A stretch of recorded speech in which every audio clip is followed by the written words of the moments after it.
Um dia de agito.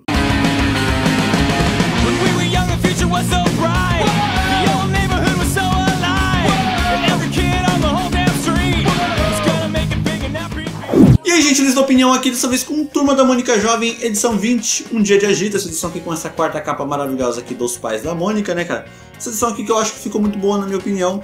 E é uma edição que vai mostrar meio que a turma se reunindo, é mais uma edição aqui de cotidiano. E é uma edição meio que deu uma redenção pro Flávio Teixeira, pois a primeira edição de cotidiano dele tinha sido a edição número 5, e não tinha ficado aquela maravilha. Essa edição aqui ficou muito melhor do que a 5, né, cara?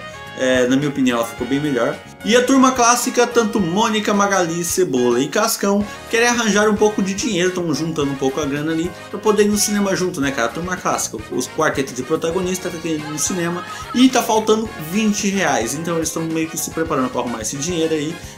A Mônica e a Magali se separam pra, tipo, ir cuidar de animais, pra arrumar um dinheirinho excelente fazendo aquilo. E o Cebola e o Cascão vão vender gibis antigos dele num sebo, né, cara? Principalmente o Cebola, que ele vai vender uma coleção rara dele. O Cascão fala assim, não, vende pra mim, não sei o que lá. Depois eles se dão bem e aí eles vão para o sebo. Enquanto isso, a Mônica e a Magali vão cuidar de animais. A Magali cuida de alguns gatos lá e a Mônica cuida de alguns cachorros. Tá legal que dá um certo trabalho, mas é um trabalho habitual, um trabalho normal. E em contrapartida a isso, temos o Cebola e o Cascão enfrentando o Tony no sebo, né, cara? Principalmente o Cebola, que teve um jogo de perguntas e respostas entre os dois ali. Ficou bem legal essa ambiguidade dos dois personagens. Eu gostei bastante da participação do Tony nessa edição. Tivemos também a aparição de outros personagens secundários que também tiveram uma boa aparição, como o Titi e a Aninha também apareceram bem. Teve uma parte lá que eles estavam discutindo meio que no bar, e esses dois personagens ficaram discutindo por muitas edições. Na edição 5 eles quase terminaram, nessa daqui eles também tiveram um rolo, então sempre eles estão brigando. O Kim também apareceu na edição, ele que arrumou praticamente os trabalhos tanto para a Mônica quanto a Magali. E também tivemos a participação, é claro, da Maria Cebolinha, que roubou a cena nessa edição. Foi uma edição que ela teve um destaque bem legal. Eu sinceramente gostei bastante da participação dela, ela teve meio que aquele olhar pidão de olhos de anímica, né? Ficou bem legal aquilo lá, e também mostrou um pouco da sua agiotagem, seu estilo meio que Cebola. Ela ofereceu um pouco de dinheiro pro Cebola. Ah, por que você não dá? Todo mundo ficou com aquela carinha, ah, que legal, ela vai ajudar. Ela falou assim, ah, mas você me devolve o dobro amanhã e não sei o que lá. Aí todo mundo falou assim, o que? Como assim? Assim? Ficou bem legal essa edição, eu gostei bastante dessa participação dela. Gerou bastante cenas de comédia. E ela sempre falava aquela frase clássica, né, cara? Dá dinheiro, quem é que ouve uma coisa dessa hoje em dia e sai rindo, cara? Ficou muito legal aquilo lá. Eu gostei muito da participação da Maria Cebolinha, sem contar que também no final tivemos ela também junto com o seu Juca no cinema lá, e também ela tentou engabelar o Chaveco. Ficou bem legal aquela participação dela no final. Eu gostei muito dela. Ela praticamente é uma menina que ainda vai ter um futuro no mesmo estilo de Cebola, com ambições aí. Vamos ver como que vai se desenvolver isso no futuro. Quem sabe numa turma adulta, seja lá o que for acontecer. Mas eu gostei muito da participação da Maria Cebolinha nessa edição. O Chaveco também aparece no final da edição. Ele é o único que consegue escapar do olhar pidão da Maria Cebolinha. Ficou bem legal a participação dele.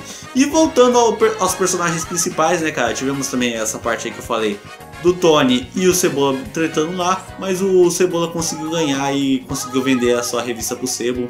E foi uma edição também cheia de referências, na minha opinião. Tivemos ali algumas referências ao mundo geek, principalmente naquele sebo ali, que eles falavam do Hulk, falavam do Homem-Aranha, mostrava alguns personagens, Darth Vader. Ficou bem legal, eu gostei bastante daquela parte ali, principalmente por culpa dessas referências. E vocês sabem como que é edição do Flávio, né, cara? Sempre vai ter referências a coisas que aconteceram no clássico, algumas coisinhas que aconteceram lá atrás, e provavelmente eu não vou lembrar, então eu nem vou citar muitas coisas aqui.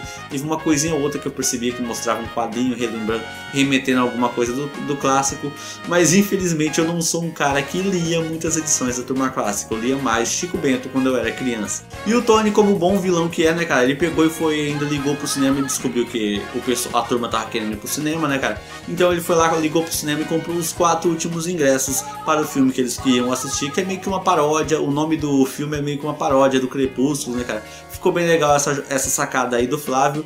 E vamos ver como que fica isso aí mais pra frente. Muitas outras edições fazem referência a esse do Crepúsculo, né? E aí, infelizmente, o Cebolinha só consegue comprar ingressos pro filme do Ursinho Blá Blá, que também é outra referência a coisa do clássico, que sempre tem, vamos assistir uma maratona do Ursinho Blá Blá, tem aquela bola do Ursinho Blá Blá.